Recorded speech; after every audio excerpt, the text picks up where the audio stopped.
Paano raw palalabasin yung audio or yung sound ng TV papunta sa inyong Bluetooth speaker, papunta sa inyong amplifier, papunta po sa inyong mga audio mixer. So saan kayo magko-connect?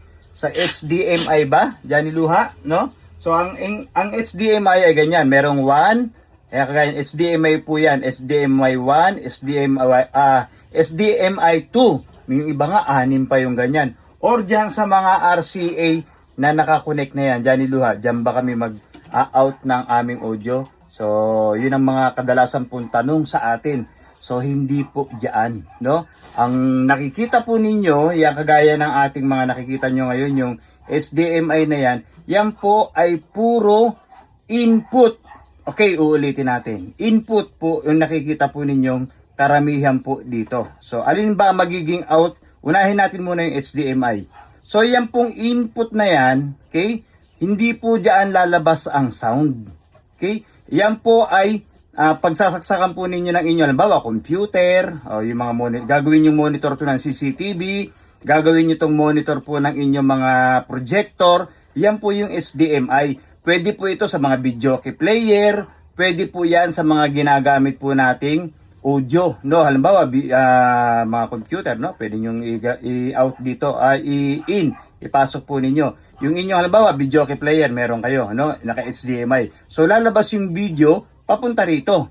Yung audio, wala po. Dito sa TV talaga magkakaroon ng audio, no? Pati yan. Kaya ang HDMI 1, 2, 3, 4, 5. Halimbawa, may mga TV Plus kayo, TV Box, pwede po dito. RCA yun, dyan Luha. Yes, pwede po sa ating RCA. Kung nakikita po ninyo yung RCA, kadalasan niya may pula, puti, dilaw, no?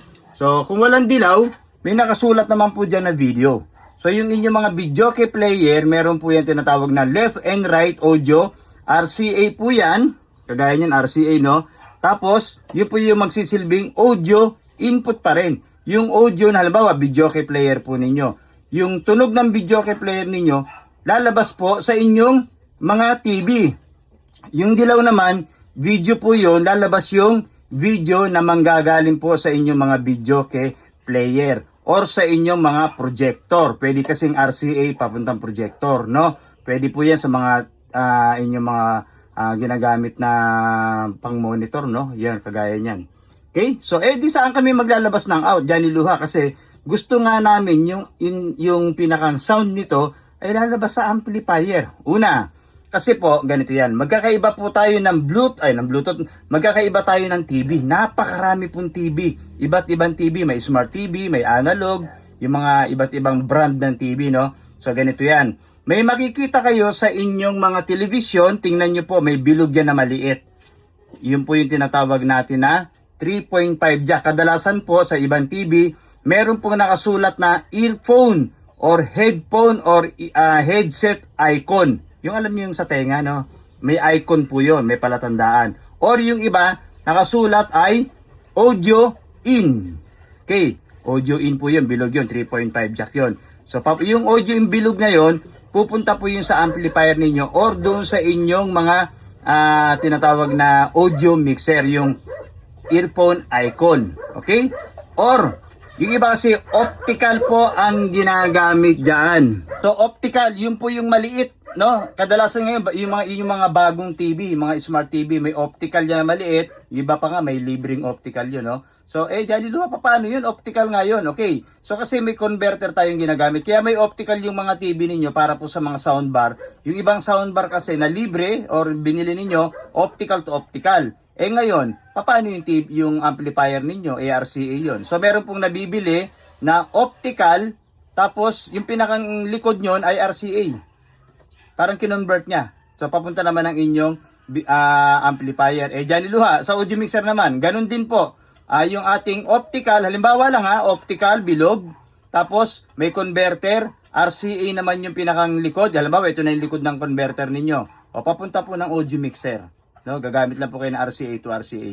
Ganun po yon. Pero kapag ganyan, puro input. Ang magiging output, nakikita po ninyo, ang magiging output ng RCA dito, yung isang RCA papunta naman sa input ng video ng isa pang TV. Kaya kung napapansin po ninyo sa mga mall, isang palabas, 100 yung TV, isa ang palabas. No? Bakit?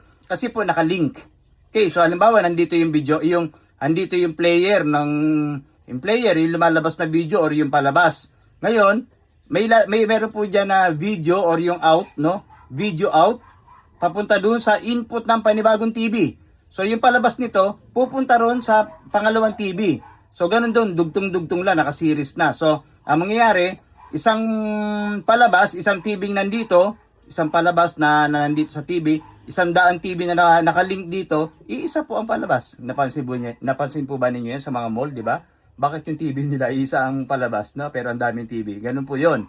Okay? So uulitin natin kasi may nagtatanong ngani na kung saan ipapalabas yung audio nito. O kung walang Bluetooth, halimbawa may Bluetooth naman yung smart TV ninyo, di ba? Eh di Bluetooth ninyo sa soundbar, i-Bluetooth ninyo sa audio mixer, i-Bluetooth ninyo sa inyong amplifier. Eh kung walang Bluetooth yan, doon tayo sa sinasabi ko kanina, yung optical or yung audio icon, yung pinakang earphone icon. Okay, tandaan po ninyo, balik-balikan nyo lang yung sinasabi ko para po kayo ay matuto. Okay, Johnny Luha po ito.